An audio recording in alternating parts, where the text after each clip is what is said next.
Hey everybody, this is Chris DeFurio with Keys to the Shop. I hope you've been having a great week this week. Welcome to another edition of Shift Break. I want to direct your attention to something that I think is really special, and that is the AeroPress movie. You know the AeroPress, that cool plastic portable coffee maker? There's a movie about it now, thanks to the guys over at European Coffee Trip. Aless and Reddick have made this movie, and you can find out more by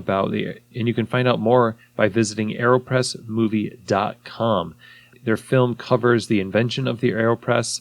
It covers the invention of the AeroPress competition and all points in between. It's just a really well done documentary, and it's both educational and entertaining. So aeropressmovie.com, find out where there's screenings happening near you, and you can also find out how you could host a screening of this movie in your community. So again, aeropressmovie.com. Okay, everybody, so I wanted to talk about training and the need to compensate people for extra work. So here is the thing.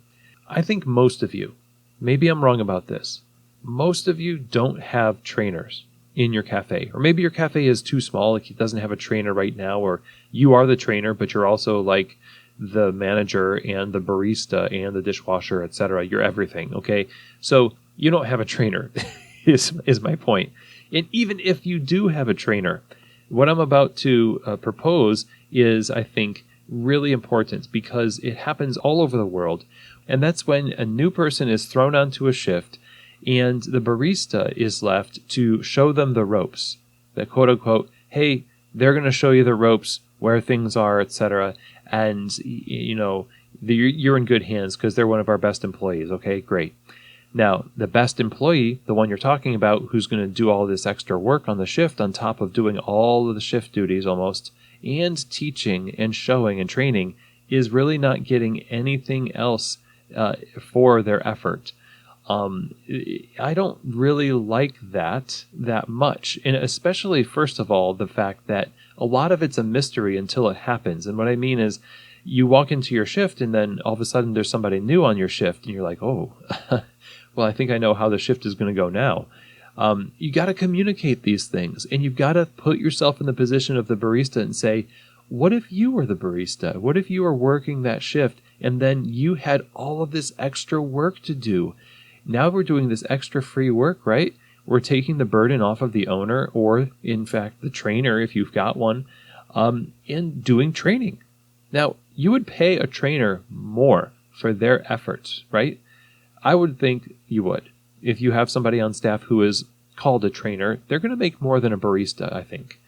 Or at least they should. So in the cafe, I think it's just fair to think of some ways that you can compensate your employees for taking on the extra task of onboarding and teaching. And it's a way of rewarding your employees for being the kind of people that can be trusted to bring somebody up to speed with their skills on coffee, or their skills in hospitality. You know, if you've been that person on bar, that you basically teach them everything. And then sometimes the manager gets the credit. The trainer gets the credit. Like, oh yeah, everyone's doing really well on the bar, so it reflects well on the trainer or the manager. But what about the barista that had to actually be with them on shift over and over again past the initial shadow shifts, right? We're not really recognizing them or rewarding them for their efforts. So what does that look like? If you've got training shifts, you can increase the hourly rate for that shift. You can create a way of putting it into accounting, just the same as you have with a barista's training rate. Sometimes a barista who is in training will get paid a little bit less because they're not actually working the bar. I think the best thing is to give them their full amount at that time.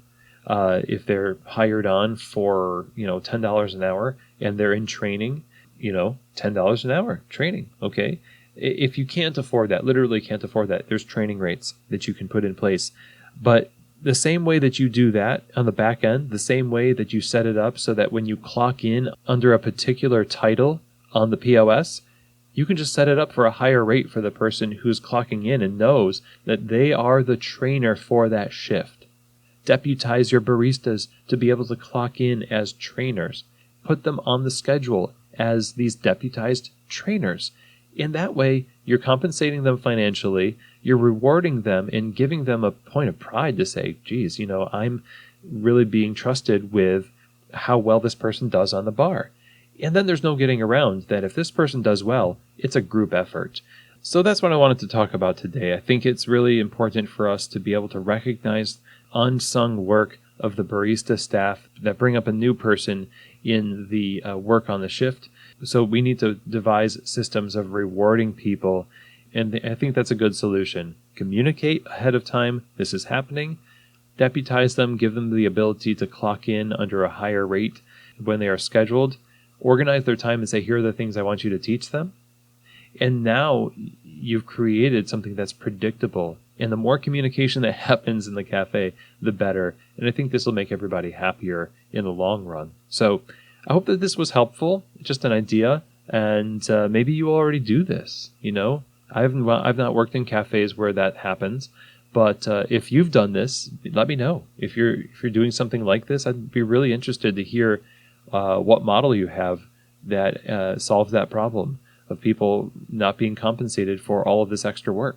So anyway, thank you very much for joining me, and I will see you here next week for another edition of Shift Break from Keys to the Shop.